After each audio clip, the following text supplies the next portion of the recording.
Market లో invest చేసి మీ డబ్బులు డబుల్ చేసుకోవాలనుకుంటున్నారా? సుందరరామిరెడ్డి గారి లైవ్ సెమినార్ కి అటెండ్ అవ్వండి.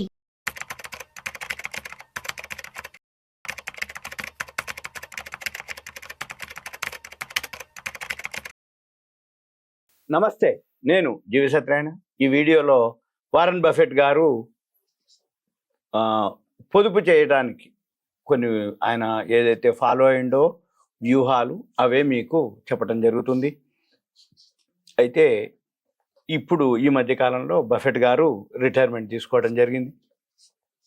ఆయనతో కంపెనీ ఉంది, దానికి వారన్ బఫెట్ బెర్క్షైర్ హాత్వే దాని కంపెనీ పేరు. ఆయన ఆ సిఇఓ, ఆయనే ఫౌండరు, ఆయనే చైర్మన్, ఆయనే సిఇఓ. అయితే ఆ పదవి నుంచి ఆయన దిగిపోతున్నట్టు ప్రకటించడం జరిగింది. ఈ ఎప్పుడైతే పెట్టుబడులు అనగానే, షేర్ మార్కెట్ అనగానే అందరూ కూడా వారన్ బఫెట్ గారిని ఆదర్శంగా తీసుకోవటం. ఆయన మార్కెట్లు పడ్డా లాభం సంపాదించిండు, మార్కెట్లో అనిశ్చిత పరిస్థితి వచ్చినా కూడా ఆయన పోర్ట్ఫోలియో లాభాల్లోనే ఉన్నాయి. అలాంటిది అందుకని ఆయన్ని ఆదర్శంగా తీసుకుంటారు. అపర కుబేరుడిగా ఏదైతే ఆయన ఉన్నాడో, ఆయన యొక్క పాటించినటువంటి, ఆయన చేసినటువంటి ఆయన యొక్క మదుపు సూత్రాలు ఏవైతే ఉన్నాయో అవన్నీ కూడా మనం ఆచరించాలి అనే ఉద్దేశంతో మీకు చెప్పడం జరుగుతుంది. ఇవేంటియో చూద్దాం. ఎప్పుడైతే అంటే ఒక వ్యాపారాన్ని చేయాలి అంటే ముందు ఆ వ్యాపారం గురించి అర్థం చేసుకోవాలి మనం. అప్పుడు అందులోనే మనం పెట్టుబడి పెట్టాలి.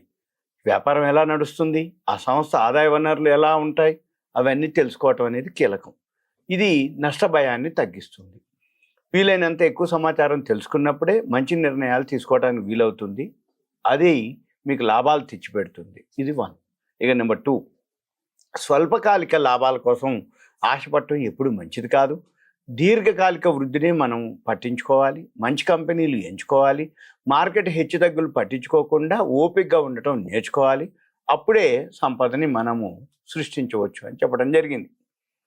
ఆయన ఫాలో అయినయే మనము మీకు ఎక్స్ప్లెయిన్ చేయటం.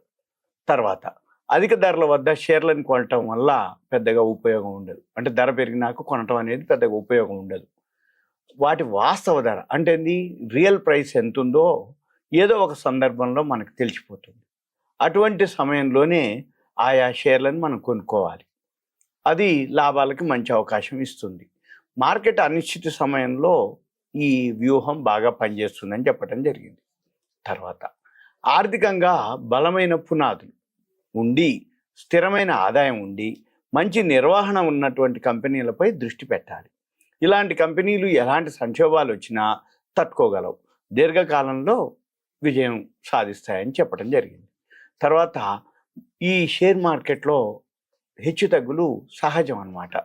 అందుకని వాటి గురించి ఎవరైతే ఆందోళన, అంటే పెరగానే ప్యానిక్ అవ్వటం, పడగానే టెంప్ట్ అయిపోవటం, ఈ టెంప్ట్ అవ్వటం, ప్యానిక్ అవ్వటం అంటే ఇక సెల్లింగ్, ప్యానిక్ అవ్వటం, టెంప్ట్ అంటే కొనుక్కోవటం, ఫాస్ట్గా ఇక పెరిగిపోయింది, మిస్ అయిపోయిన టెంప్ట్ అయిపోయి కొనటం, ఇక పడిపోతుందని ఇక ఏదో అయిపోయినట్టు ఇక ప్యానిక్ అయిపోయి దాన్ని అమ్మేయటం, లాస్ బుక్ చేసుకోవటం, అంటే హైలో కొనటం, లోలో అమ్మటం. ఇలాంటి వాళ్ళు ఏదైతే ఆందోళన ఎవరైతే చెందుతారో వాళ్ళు షేర్ మార్కెట్కి రాకుండా ఉండటమే ఉత్తమం, దూరంగా ఉండటం ఉత్తమం అని చెప్పడం జరిగింది. ఎవరైతే మదుపు చేయాలనుకుంటారో కంపెనీ యొక్క ప్రాథమిక బలాలపై దృష్టి పెట్టాలి. అంటే కంపెనీ యొక్క ప్రాఫిట్ అండ్ లాస్, బ్యాలెన్స్ షీట్లు, కంపెనీ యొక్క promoter, company product, company service, company ఏం చేస్తుంది, ఎలా చేస్తుంది, కంపెనీ అంటే ఆర్డర్సు, కంపెనీ ఎలాంటి గ్రోత్ ఉండబోతుంది అనేది ఇవన్నీ కూడా మనము చూడాలి. ఫండమెంటల్స్, టెక్నికల్స్ ఇవన్నీ చూడాలి. కంపెనీ యొక్క బలాలపైన మనము దృష్టి పెట్టాలి. పెట్టి ఇది భావోద్వేగాలను నియంత్రిస్తుంది, స్థిరమైన వ్యూహాన్ని అనుసరించడానికి సహాయపడుతుంది అని చెప్పడం జరిగింది. ఇక తర్వాత మనం పెట్టుబడులు ఎంచుకోవడంతో సరిపోదు, అవి మన కోసం పనిచేసేందుకు కాస్త సమయం ఇవ్వాలి. అంటే మనం పెట్టుబడి పెట్టగానే కాకుండా మనము దానికి అంటే ఏదైతే హోంవర్క్ చేయాలన్నట్టు, సమయం అంటే దానికి సంబంధించి హోంవర్క్ చేయాలి మనం. తర్వాత ఎవరైతే భయపడి అమ్మేస్తారో మనం కొనేటట్టు ఉండాలి. అంటే అందరూ కొంటుర్రా, మనం అమ్మేటట్టు ఉండాలి. అందరూ అమ్మేటట్టుర్రా, మనం కొనేటట్టు ఉండాలి. అంటే రివర్స్ ఉండాలి. రివర్స్ ఉండాలంటే ఏంటిది? అనిశ్చిత పరిస్థితుల్లో మార్కెట్లు బాగా పడుతున్నాయా, అందరూ అమ్మేస్తుంటారా, మనం కొనుక్కోవాలి. బాగా మార్కెట్లు పెరిగినాయా, అందరూ కొంటుర్రా, మనం అమ్ముకోవాలి, అంటే పైసలు చేసి పెట్టుకోవాలి. ఇవన్నీ కూడా మనం చేయాలి. అంటే వాటిని సరైన సమయంలో అమ్మేయాలి. ఎప్పుడు కూడా ఇది ఆచరణీయమే అని చెప్పడం జరిగింది. తర్వాత మనం ఆర్థికంగా విజయం కనుక సాధించాలంటే మనపై మనమే పెట్టుబడి పెట్టుకోవాలి. దీనికి సంబంధించినటువంటి నాలెడ్జ్ గెయిన్ చేయాలి, అవగాహన కల్పించుకోవాలి. దీనికి సంబంధించినటువంటి పత్రికలు, పుస్తకాలు, మ్యాగజైన్స్ చదవాలి. వీటితో పాటు అంటే ఉదాహరణకి మ్యాగజైన్స్, పేపర్లు అయితే చాలా ఉన్నాయి. Economic times, business line, business standard, financial express, mint, ఇవన్నీ కూడా పేపర్లు. Magazines Dalal street, capital market, ఇవి మ్యాగజైన్స్ ఉన్నాయి.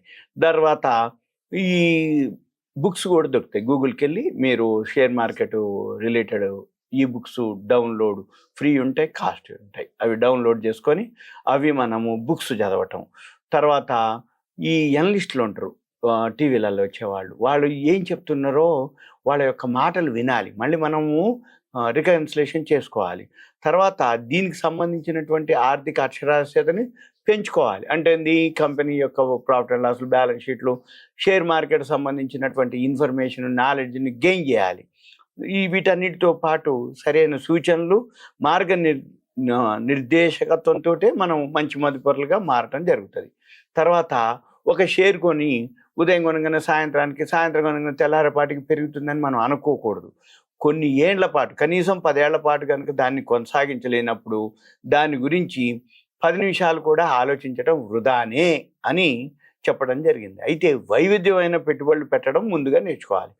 ఇది కాల పరీక్షలో నెగ్గిన విషయాన్ని మర్చిపోవద్దు. అంటే వైవిధ్యమైన పెట్టుబడులు అంటే ఒక్క సెక్టార్లోనే కాకుండా వివిధ రకాలైనటువంటి సెక్టార్లలో మనము వైవిధ్యం అంటే సపోజ్ ఇప్పుడు pharma, education, real estate, entertainment, తర్వాత ఎఫ్ఎంసీజీ, ఏవైతే సెక్టార్స్ ఉంటాయో వాటిల్లో ఏవైతే ఉంటాయో ఆ సెక్టార్లు, డిఫెన్స్ అని, ఏవైతే IT sector, metal sector, banking sector, ఇలా 83 సెక్టార్లు ఉంటాయి.